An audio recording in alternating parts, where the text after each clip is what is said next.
अस्सलामुअलैकुम। तो उम्मीद है कि सब ठीक होंगे। अल्हम्दुलिल्लाह, अल्लाह का शुक्र, मैं भी ठीक हूँ। आप लिहाफ देख के सोच रहे होंगे कि इतनी सर्दी और किचन में खड़ी है। सर्दी है जी, किचन में नहीं इतनी फील होती, लेकिन जैसे ही हम अपने कमरों में या बाहर निकलते हैं तो हमारे इलाके में अच्छी खासी सर्दी स्टार्ट हो चुकी है। तो आज है जी मेरे घर पे एक दावत, जिसके लिए चिकन कढ़ाई बन रही है क्रीमी। मैंने इसकी रेसिपी आप लोगों के साथ बहुत दफ़ा शेयर की है। मेरी वीडियो आप देख सकते हैं यूट्यूब चैनल पर जाके। उसके बाद इस साइड पे मैंने रखा है बिरयानी का मसाला बना रही हूँ चिकन के साथ।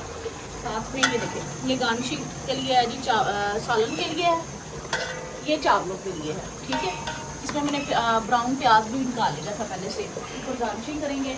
साथ में ये एक सब्ज़ चटनी बनाने के लिए मैंने देख लेते हैं सारे लवाजमात धो कर रखे हुए हैं। गाजर पड़ी है, खीरा है, फ्रिज में से निकालूंगी और अलहदा से एक सैलड तैयार करूँगी अच्छा सा, और बेहतरीन किस्म का रायता बनाएंगे, साथ में सैलड और साथ में बिरयानी और कढ़ाई गोश्त।